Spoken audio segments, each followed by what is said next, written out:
മഹിളാ മോർച്ചയുടെ സംസ്ഥാന അധ്യക്ഷ നവ്യ ഹരിദാസ് ആണ് നമുക്കൊപ്പം തത്സമയം ലീഡേഴ്സ് മോർണിംഗിൽ ചേരുന്നത്. ശ്രീ നവ്യ ഹരിദാസ്, ഗുഡ് മോർണിംഗ്, സുപ്രഭാതം. ഹലോ മലയാളത്തിലേക്ക്, ലീഡേഴ്സ് മോർണിംഗിലേക്ക് സ്വാഗതം. മഹിളാ മോർച്ചയുടെ സംസ്ഥാന അധ്യക്ഷ സ്ഥാനം ഏറ്റെടുത്തതിന് ശേഷം ന്യൂസ് മലയാളത്തിന്റെ ഫ്ലോറിലേക്ക് നേരത്തെ വന്നിരുന്നു. എങ്കിലും ഇപ്പോൾ കൂടുതൽ സംഘടനയിൽ പ്രവർത്തനങ്ങളിലേക്കൊക്കെ കൂടുതൽ സജീവമായിട്ടുണ്ടല്ലോ. പ്രത്യേകിച്ച് ഒരു ഇലക്ഷൻ ഇയർ ആണ്. BJPയെ സംബന്ധിച്ച് ഒരുപാട് സ്വപ്നങ്ങളുണ്ട് പുതിയ നേതൃത്വത്തിന് കീഴിൽ. എങ്ങനെയുണ്ട് പ്രവർത്തനങ്ങളൊക്കെ നവ്യ? പ്രവർത്തനങ്ങൾ വളരെ നല്ല രീതിയിൽ പോകുന്നു. സംഘടനാ തിരഞ്ഞെടുപ്പുമായിട്ട് BJP കുറച്ച് ഒരു കാലയളവിൽ അതിൻ്റെതായിട്ടുള്ള തിരക്കുകളിലായിരുന്നു. സംഘടനാ തിരഞ്ഞെടുപ്പുകളെല്ലാം കഴിഞ്ഞു. എല്ലാ നേതൃസ്ഥാനത്തേക്കും ഭാരതീയ ജനതാ പാർട്ടിയുടെ, യുവമോർച്ചയുടെ, മഹിളാ മോർച്ചയുടെ എല്ലാ നേതൃസ്ഥാനത്തേക്കും ആളുകൾ എത്തിക്കഴിഞ്ഞു. അതുകൊണ്ട് സംഘടനാ തലത്തിലുള്ള പ്രവർത്തനങ്ങളെല്ലാം വളരെ ശക്തമായിട്ട് മുൻപോട്ട് പോയിക്കൊണ്ടിരിക്കുകയാണ്. നേരത്തെ സൂചിപ്പിച്ചതുപോലെ ഒരു ഇലക്ഷൻ അല്ല, 2 ഇലക്ഷനാണ് വരുന്നത്. ഈ വർഷം വരാനിരിക്കുന്ന ലോക്കൽ ബോഡി ഇലക്ഷനും അതോടൊപ്പം തന്നെ അടുത്ത വർഷത്തെ നിയമസഭാ ഇലക്ഷൻ, ഈ 2 ഇലക്ഷന് മുൻകൂട്ടി കണ്ടുകൊണ്ടുള്ള അതിന് മുന്നോടിയായിട്ടുള്ള പ്രവർത്തനങ്ങളിലേക്ക് വ്യാപൃതരായി കഴിഞ്ഞു എല്ലാവരും. നവ്യ, തീർച്ചയായും ഒരു പ്രധാനപ്പെട്ട പോഷക സംഘടനയുടെ അധ്യക്ഷ എന്ന നിലയിൽ അതിന്റെ ഉത്തരവാദിത്വം വലിയ ഒരു ഉത്തരവാദിത്വം തന്നെ നിലനിൽക്കുന്നുണ്ട്. അപ്പോൾ അതിനപ്പുറത്തേക്ക് ഈ തെരഞ്ഞെടുപ്പ് ആയതുകൊണ്ട് തന്നെ നവ്യ അവിടുത്തെ കോർപ്പറേഷൻ കൗൺസിലർ കൂടിയാണല്ലോ. അപ്പോൾ തദ്ദേശ ഭരണ തെരഞ്ഞെടുപ്പിൽ സ്വന്തം വാർഡ് ഉൾപ്പെടെയുള്ള കാര്യങ്ങളിൽ കൂടുതൽ കോൺസെൻട്രേറ്റ് ചെയ്യേണ്ട വരുന്ന ഒരു പശ്ചാത്തലം ഉണ്ടാകുമല്ലോ. അപ്പോൾ രണ്ടും ഒരുമിച്ച് സിങ്ക് ചെയ്ത് കൊണ്ടുപോകാൻ പറ്റുന്നുണ്ടോ നവ്യ? അതെ, തീർച്ചയായിട്ടും. അതായത് കോർപ്പറേഷൻ കൗൺസിലർ എന്നുള്ളത് തന്നെയായിരുന്നു രാഷ്ട്രീയത്തിലേക്ക് എന്റെ എൻട്രി.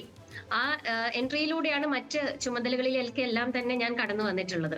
അപ്പൊ തീർച്ചയായിട്ടും വാർഡ് നിലനിർത്തുക എന്നുള്ളൊരു ആവശ്യവും, ആ വാർഡ് നിലനിർത്തുന്നതിനോടൊപ്പം സമീപ വാർഡുകൾ കൂടെ ഭാരതീയ ജനതാ പാർട്ടിക്ക് ലീഡ് നിലനിർത്താൻ സാധിക്കുന്ന തരത്തിലുള്ള പ്രവർത്തനങ്ങൾ ആസൂത്രണം ചെയ്ത് നടപ്പിലാക്കിക്കൊണ്ടിരിക്കുകയാണ്.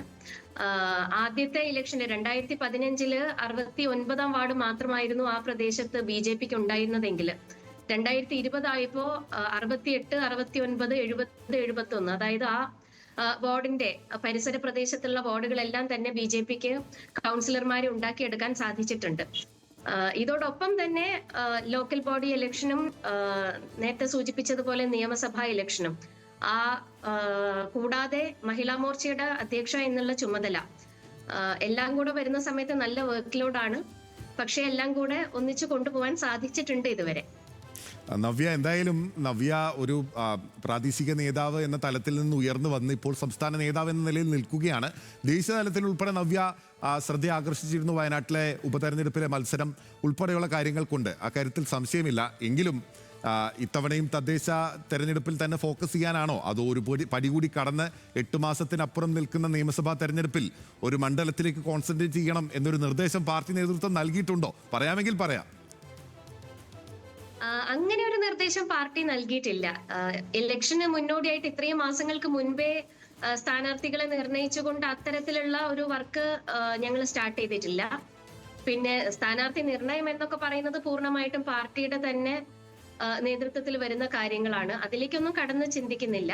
എന്നിരുന്നാലും എല്ലാ ഭാഗത്തെയും വർക്ക്, ഇതിപ്പോ മഹിളാ മോർച്ചയുടെ അധ്യക്ഷ എന്നുള്ള നിലയിൽ കോഴിക്കോട് ഒരു മണ്ഡലം മാത്രം കേന്ദ്രീകരിച്ചുകൊണ്ടുള്ള പ്രവർത്തനമല്ല, മറിച്ച് കേരളം മുഴുവനുമുള്ള മഹിളകളുടെ ഉന്നമനത്തിന് വേണ്ടി, അതിലൂടെ ഭാരതീയ ജനതാ പാർട്ടിയുടെ വളർച്ചയ്ക്ക് വേണ്ടിയിട്ടുള്ള പ്രവർത്തനങ്ങൾക്കാണ് ഊന്നൽ നൽകി വരുന്നത്. ശരി നവ്യ, നമുക്ക് കുറച്ച് രാഷ്ട്രീയം പറയാം.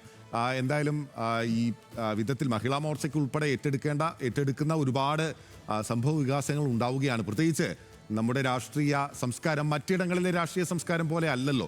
കേരളത്തിന് അതിൻ്റെതായ ഒരു രാഷ്ട്രീയ സംസ്കാരവും പൈതൃകവും പാരമ്പര്യവും ഉണ്ടല്ലോ. അപ്പോൾ ആ രാഷ്ട്രീയ സംസ്കാരത്തിനും സംസ്കൃതിക്കും ഉൾപ്പെടെ പോർലേൽപ്പിക്കുന്ന ഒട്ടും ഗുണകരമല്ലാത്ത, നമ്മളൊന്നും ആശ്വസിക്കത്തക്ക വിധത്തിലുള്ള വാർത്തകളല്ല കഴിഞ്ഞ ദിവസങ്ങളിലായി പുറത്തു വരുന്നത്. ഞാൻ ചൂണ്ടിക്കാട്ടുന്ന രാഹുൽ മാങ്കൂട്ടവുമായി ബന്ധപ്പെട്ട വിവാദങ്ങൾ ഉൾപ്പെടെയുള്ള കാര്യങ്ങളാണ്. ഈ രാഷ്ട്രീയക്കാർ വ്യക്തി ജീവിതത്തിലും പൊതുജീവിതത്തിലും ഒരേപോലെ സംശുദ്ധി പാലിക്കപ്പെടുന്നതിൽ പിന്നോട്ട് പോകുന്നു എന്നൊരു പൊതു വിമർശനം സമൂഹത്തിൽ നിലനിൽക്കുന്നുണ്ട്. എങ്ങനെയാണ് ഇത് പരിഹരിക്കാനാവുക രമ്യ, നവ്യ ക്ഷമിക്കണം, ഒരു യുവ രാഷ്ട്രീയക്കാരി എന്ന നിലയിൽ? തീർച്ചയായിട്ടും ഇപ്പൊ ഉയർന്നു വരുന്ന വിവാദങ്ങൾ എന്ന് പറയുന്നത് സ്ത്രീകളെ സംബന്ധിച്ചിടത്തോളം ഏറ്റവും വേദനിപ്പിക്കുന്ന വാർത്തകൾ തന്നെയാണ്. ഒരു സ്ത്രീ അല്ല, നിരവധി സ്ത്രീകളെയാണ് ലൈംഗിക അതിക്രമത്തിലൂടെ ഒരു MLA, ഒരു യുവ നേതാവ്, കോൺഗ്രസിന്റെ ഒരു നേതാവ് ഇത്തരത്തിൽ കീഴ്പ്പെടുത്തി എന്ന് പറയുന്നത്. പക്ഷെ ഇവിടെയും നമ്മൾ ശ്രദ്ധിക്കേണ്ട വസ്തുത സ്ത്രീകൾ നിരവധിയായിട്ട്, അതായത് കോൺഗ്രസിന്റെ പ്രവർത്തകർ തന്നെ അവരുടെ പ്രതിപക്ഷ നേതാവ് ശ്രീ വി ഡി സതീശനെ സമീപിച്ച് ഈ കാര്യങ്ങളെല്ലാം തന്നെ വിശദീകരിച്ചിരുന്നെങ്കിലും, പരാതിപ്പെട്ടിരുന്നെങ്കിലും ആ സ്ത്രീകളെ പ്രൊട്ടക്ട് ചെയ്യുന്ന നിലപാടായിരുന്നില്ല പ്രതിപക്ഷ നേതാവ് സ്വീകരിച്ചത് എന്നുള്ളതാണ്. ഇവിടെ രാഹുൽ മാങ്കൂട്ടത്തിൽ എന്ന് പറയുന്ന MLA-ക്ക് എല്ലാ സംരക്ഷണവും നൽകിക്കൊണ്ട് മറ്റുള്ള പരാതികളെല്ലാം അവഗണിച്ചുകൊണ്ട് മുൻപോട്ട് പോയ പശ്ചാത്തലത്തിലാണ് കോൺഗ്രസിന്റെ പ്രവർത്തകർക്ക് പൊതുവേദിയിൽ എത്തിക്കൊണ്ട് തെളിവ് സഹിതം ഇദ്ദേഹത്തിനെതിരെ പരാതി നൽകേണ്ട ഒരു സാഹചര്യം ഉണ്ടായിരിക്കുന്നത്. അപ്പൊ ഇന്നിപ്പോ നമ്മള് സോഷ്യൽ മീഡിയ എടുത്ത് നോക്കുന്ന സമയത്തും, അതല്ലെങ്കിൽ TV വച്ചിട്ടുണ്ടെങ്കിൽ കഴിഞ്ഞ 4-5 ദിവസമായിട്ട് രാഹുൽ മാങ്കൂട്ടത്തിലിന്റെ വിഷയം മാത്രമാണ് ചർച്ചകളിൽ സജീവമായി നിലനിൽക്കുന്നത്. സോഷ്യൽ മീഡിയയിൽ അതിനോടനുബന്ധിച്ചുകൊണ്ടുള്ള ട്രോളുകളും വോയിസ് ചാറ്റുകളും മെസ്സേജുകളും സംഭാഷണങ്ങളും ഇതെല്ലാം നിറഞ്ഞു നിൽക്കുന്ന ഒരു സാഹചര്യത്തില് കോൺഗ്രസിന്റെ ധാർമ്മികത നിലനിർത്തിക്കൊണ്ട് ശ്രീ രാഹുൽ മാങ്കൂട്ടത്തിൽ രാജിവെക്കണം എന്നുള്ള ഒരു ആവശ്യം ഉന്നയിച്ചുകൊണ്ടാണ് മഹിളാ മോർച്ച തുടക്കത്തിൽ തന്നെ പ്രക്ഷോഭ പരിപാടികൾക്ക് നേതൃത്വം നൽകുകയുണ്ടായിരുന്നത്. മഹിളാ മോർച്ച മാത്രമല്ല, ഭാരതീയ ജനതാ പാർട്ടി ആയിരുന്നു ആദ്യം തന്നെ രാജി ആവശ്യപ്പെട്ടുകൊണ്ട് മുൻപോട്ട് വന്നിരുന്നത്. എന്നാൽ അത്തരത്തിൽ രാജി ആവശ്യപ്പെട്ട സമയത്ത് അവരുടെ സംഘടനാ നിലപാട് മാത്രമാണ് കോൺഗ്രസ് വ്യക്തമാക്കിയത്. യൂത്ത് കോൺഗ്രസിന്റെ അധ്യക്ഷ പദവി രാജിവെപ്പിച്ചുകൊണ്ട്, എന്നാൽ MLA സ്ഥാനം നിലനിർത്തിക്കൊണ്ട് അദ്ദേഹത്തെ സംരക്ഷണം നൽകുന്ന ഒരു നിലപാടാണ് കോൺഗ്രസ് സ്വീകരിച്ചത്. അത് മാറണം എന്നുള്ളതാണ് ഞങ്ങൾക്ക് പറയാനുള്ളത്. ഒരു ജനപ്രതിനിധി അവര് പൊതുജനങ്ങളുടെ വോട്ട് നേടിക്കൊണ്ട് ഒരു അധികാര കസേരയിൽ ഇരിക്കുമ്പോൾ തീർച്ചയായിട്ടും പൊതുജനങ്ങളോടൊരു ബാധ്യതയുണ്ട്, ഒരു കടപ്പാടുണ്ട്. ആ കടപ്പാട് മറന്നുകൊണ്ടാണ് ഇന്ന് അദ്ദേഹം പ്രവർത്തിക്കുന്നത്. നമ്മുടെ സമൂഹം എടുത്തു നോക്കുന്ന സമയത്ത് 50% സ്ത്രീകളാണ് നമുക്കുള്ളത്. അപ്പോ ഈ 50% വരുന്ന സ്ത്രീകളുടെ വിഷയങ്ങള് ഒരു ജനപ്രതിനിധി എന്നുള്ള നിലയിൽ ശ്രീ രാഹുൽ മാങ്കൂട്ടത്തിലിനോട് സംസാരിക്കേണ്ടതായിട്ടുള്ള വിഷയങ്ങൾ ഉണ്ടാകും. അദ്ദേഹത്തെ സമീപിക്കേണ്ട ആവശ്യം തീർച്ചയായിട്ടും ജനങ്ങൾക്ക് ഉണ്ടാകും. അപ്പോൾ ഇങ്ങനെ നിലനിൽക്കുന്ന ഒരു നെഗറ്റീവ് ഇമ്പാക്ട് സമൂഹത്തിൽ നിലനിർത്തുന്ന ഒരു വ്യക്തിയെ സമീപിക്കുവാനോ തങ്ങളുടെ ആവശ്യങ്ങൾ ചൂണ്ടിക്കാണിക്കുവാനോ സ്ത്രീകൾക്ക് സാധിക്കാത്ത ഒരു പശ്ചാത്തലമാണ് ഇന്ന് നിലനിൽക്കുന്നത്. അതുകൊണ്ട് ഇത് തുടർന്നു പോകാൻ നമുക്ക് സാധിക്കില്ല. ഇത്തരത്തിൽ സ്ത്രീകൾക്കെതിരെ നിൽക്കുന്ന ഒരു നിലപാടുമായിട്ട് കോൺഗ്രസ് പോവുകയാണെങ്കിൽ, ഇത്രത്തോളം ഒരു വൈകൃതം ചൂണ്ടിക്കാണിച്ചിട്ടും അവരെ സംരക്ഷിച്ചുകൊണ്ടാണ് കോൺഗ്രസ് മുൻപോട്ട് പോകുന്നതെങ്കിൽ, ഇവിടെയുള്ള സ്ത്രീകൾ തീർച്ചയായിട്ടും ഒരു MLA-ക്ക് ഉപരിയായിട്ട് ആ കോൺഗ്രസ് രാഷ്ട്രീയത്തോട് തന്നെ വിയോജിക്കുന്ന ഒരു കാലഘട്ടം അത് അവിടുത്തെ നിലപാട് എന്ന കാര്യം വ്യക്തമാണ്. നവ്യ, ഇനിയിപ്പോൾ തിരിച്ച് ഒരു ബോംബ് പൊട്ടിക്കാനുണ്ട് എന്നുള്ളതാണ് CPIM-നോടും BJP-യോടും VD സതീശന്റെ വെല്ലുവിളി. കാര്യമായിട്ടാണോ ഉള്ളതാണോ എന്ന് നമുക്ക് അറിയത്തില്ല. നമുക്കറിയാം, ഈ അടുത്ത് രാഹുൽ ഗാന്ധി ഒരു ബോംബ് പൊട്ടിക്കുമെന്ന് പറഞ്ഞ് എല്ലാ മാധ്യമങ്ങളും സസൂക്ഷ്മം നിരീക്ഷിച്ചിരുന്ന ഒരു സംഭവം ഉണ്ടായിരുന്നു.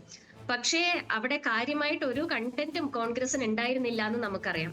പക്ഷെ ഇവിടെ അദ്ദേഹം BJP അല്ല വെല്ലുവിളിച്ചിരിക്കുന്നത്, CPM-നെ LDF-നെയാണ് വെല്ലുവിളിച്ചിരിക്കുന്നത്. തീർച്ചയായിട്ടും മുൻപുണ്ടായിരുന്ന രാഷ്ട്രീയം എടുത്തു നോക്കുന്ന സമയത്ത്, ഓരോ ഇലക്ഷൻ വരുന്ന സമയത്ത് സരിത ചർച്ചയായിരുന്നു, അതുപോലെ സൗമ്യ ചർച്ചയായിരുന്നു, സ്വപ്ന ചർച്ചയായിരുന്നു. അപ്പൊ ഇത്തരത്തിലുള്ള സ്ത്രീകളൊക്കെ ചർച്ചയാവുന്ന സാഹചര്യത്തില് ശ്രീ VD സതീശൻ എന്താണ് ഉദ്ദേശിച്ചിരിക്കുന്നത് എന്ന് നമുക്കറിയില്ല. പക്ഷേ LDF-നെ പ്രതിക്കൂട്ടിലാക്കാനുള്ള ഏതോ ഒരു ഉപാധി അവരുടെ പക്ഷമുണ്ട് എന്നതായിരിക്കും. അത് കഴിഞ്ഞ ഇലക്ഷനിലൊക്കെ ചൂണ്ടിക്കാണിച്ചിട്ടുള്ളതും, അത് നിരവധി ആരോപണങ്ങൾ നേരിട്ടിട്ടുള്ള പാർട്ടി എന്നുള്ള നിലയിൽ ഇതുവരെ ഉണ്ടായിരുന്നത് ഒത്തുതീർപ്പ് രാഷ്ട്രീയമായിരുന്നു എന്നുള്ളതാണ് ഇപ്പൊ വ്യക്തമാകുന്നതും. അതായത് തങ്ങൾക്കെതിരെ ഒരു പ്രശ്നം വരുന്ന സമയത്ത് CPM അതിനെതിരെ ആഞ്ഞടിക്കുകയാണെങ്കിൽ അവർക്കറിയാവുന്ന രഹസ്യങ്ങൾ അവർ വെളിപ്പെടുത്തുമെന്ന് പറയുമ്പോൾ, ഇത് പൊതുവെ രഹസ്യങ്ങളുടെ ഒരു കലവറയാണ് രാഷ്ട്രീയം എന്നുള്ളത് തന്നെയാണ് ചൂണ്ടിക്കാണിക്കുന്നത്. പരസ്പരം പാരവെക്കുന്ന സമയത്ത് ഇത്തരത്തിലുള്ള ആരോപണങ്ങൾ ഉയർത്തി കാണിച്ചുകൊണ്ട് അവരുടെ വായടപ്പിക്കുന്ന നിലപാടാണ് ഇന്ന് VD സതീശൻ സ്വീകരിച്ചിരിക്കുന്നത്. നവ്യ, ഇപ്പോൾ ഇത്തരം നിരവധി കാര്യങ്ങൾ ഇങ്ങനെ ഉണ്ടാകുമ്പോൾ ഉറപ്പായും ഇത്തരം ഗുരുതരമായിട്ടുള്ള കാര്യങ്ങൾ ചർച്ച ചെയ്യേണ്ടതാണ്. കുറ്റക്കാരെങ്കിൽ അവർക്ക് കർശനമായ രീതിയിൽ നിയമത്തിന് മുന്നിൽ അവരെ കൊണ്ടുപോയി നിർത്താൻ ഓരോ പൗരനും ബാധ്യതയുണ്ട്, സഹരാഷ്ട്രീയ ജീവികൾക്കും ബാധ്യതയുണ്ട് എന്ന കാര്യത്തിൽ സംശയമില്ല. പക്ഷേ നമ്മുടെ ഒരു ഫെസ്റ്റിവൽ സീസൺ ആണല്ലോ, മലയാളിയെ സംബന്ധിച്ച് ഏറ്റവും സന്തോഷത്തോടെ കാണം വിറ്റും ഓണം ഉണ്ണണം എന്ന് പറയുന്ന ഒരു കാലഘട്ടമാണല്ലോ. അപ്പോൾ ആ സമയത്ത് നമുക്ക് ഇങ്ങനെ ഈ വാർത്തകൾ, നിരന്തരമായി ഇത്തരം വാർത്തകൾ നിൽക്കുന്നത് നമ്മുടെ ഒരു സാമൂഹിക അന്തരീക്ഷത്തെയും ഉൾപ്പെടെ ബാധിക്കുന്നില്ലേ? പ്രത്യേകിച്ച് നമ്മുടെ കുട്ടികൾ ഉൾപ്പെടെ ഇതിങ്ങനെ കണ്ടുകൊണ്ടേ ഇരിക്കുകയാണല്ലോ. ചർച്ച ചെയ്യണമെന്ന കാര്യത്തിൽ സംശയമില്ല. പക്ഷേ ഇത്തരം വാർത്തകൾ ഒഴിവാക്കുന്നതിന് സ്വയം നവീകരിക്കുക എന്നുള്ളത് മാത്രമല്ലേ ഒരു യഥാർത്ഥത്തിലുള്ളൊരു പോംവഴി? എന്താണ് അതിൻ്റെ ഒരു പോംവഴി, നവ്യ?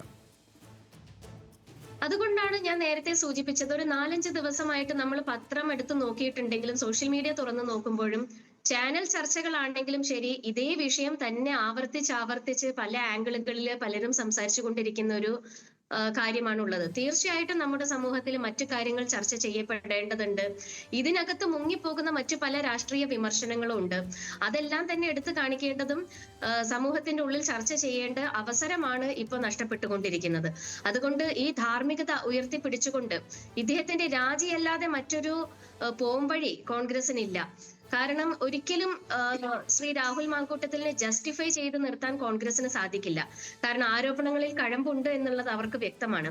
ആ ആരോപണങ്ങളിൽ കഴമ്പുള്ളത് കൊണ്ട് തന്നെയാണ് കോൺഗ്രസിന്റെ ഭാഗത്ത് നിന്ന് ഒരു സസ്പെൻഷൻ നീക്കിക്കൊണ്ട് ഇനി നിയമസഭാ യോഗങ്ങളിൽ പങ്കെടുപ്പിക്കില്ല ശ്രീ രാഹുൽ മാങ്കൂട്ടത്തിലിനെ എന്നൊക്കെ പറഞ്ഞുകൊണ്ട് കോൺഗ്രസ് നേതൃത്വം മുൻപോട്ട് വന്നിരിക്കുന്നത്. പക്ഷേ പാലക്കാട് സംബന്ധിച്ചിടത്തോളം പാലക്കാട് ജനതയുടെ ജനപ്രതിനിധി അവര് നിയമസഭാ യോഗങ്ങളിൽ പങ്കെടുത്തിട്ടില്ലെങ്കിൽ, പാലക്കാടിന്റേതായിട്ടുള്ള വിഷയങ്ങൾ അത് അവതരിപ്പിക്കേണ്ട സ്ഥലത്ത് അവതരിപ്പിച്ചിട്ടില്ലെങ്കിൽ എന്തിനാണ് പിന്നെ ഒരു ജനപ്രതിനിധി എന്നുള്ള ചോദ്യം ഉയർന്നു വരികയാണ്. അതുകൊണ്ട് ഈ ചർച്ച അവസാനിപ്പിക്കണമെന്നുണ്ടെങ്കിൽ രാജിയല്ലാതെ മറ്റു പോംവഴിയില്ല എന്നുള്ളത് കോൺഗ്രസിനും പൊതുസമൂഹത്തിനും നന്നായി അറിയാവുന്ന കാര്യം. ധാർമ്മികത ഉയർത്തിപ്പിടിച്ചുകൊണ്ട് ആ നിലപാട് സ്വീകരിച്ചുകൊണ്ട് ഈ കോൺഗ്രസ് നമ്മുടെ ഈ ഒരു പൊതുസമൂഹത്തോട് നീതി പുലർത്തണം എന്നുള്ളതാണ് ഞങ്ങൾക്ക് പറയാനുള്ളത്. പൊതുസമൂഹത്തോട് നീതി പുലർത്തുക കോൺഗ്രസ് എന്നുള്ളതാണ് BJP പറയുന്നത്. ഒടുവിലായി നവ്യ, ഇപ്പോൾ നമ്മൾ ഈ പറഞ്ഞതുപോലെ തന്നെ തെരഞ്ഞെടുപ്പ് ഒരുക്കങ്ങൾ ഉൾപ്പെടെയുള്ള പ്രധാനപ്പെട്ട കാര്യങ്ങളാണ് നടക്കുന്നത്. ഇപ്പോൾ ഇത്ര നാളായി രാഷ്ട്രീയത്തിൽ സജീവമായി നിൽക്കുകയാണല്ലോ പ്രാദേശിക തലത്തിൽ നിന്ന് ഉയർന്നു വന്ന്. വ്യക്തിജീവിതവും രാഷ്ട്രീയവും എല്ലാം ഒരേപോലെ തന്നെ മുന്നോട്ട് കൊണ്ടുപോകാൻ നവ്യക്ക് സാധിക്കുന്നുണ്ടല്ലോ അല്ലേ? നവ്യയുടെ വീട്ടിൽ ആരൊക്കെയുണ്ട്? അക്കാര്യങ്ങൾ കൂടി പ്രേക്ഷകർക്ക് അറിയാൻ താല്പര്യമുണ്ടാകും. തീർച്ചയായിട്ടും ഒരു ബാലൻസ് കീപ്പ് ചെയ്യാതെ നമുക്ക് മുൻപോട്ട് പോകാൻ സാധിക്കില്ല.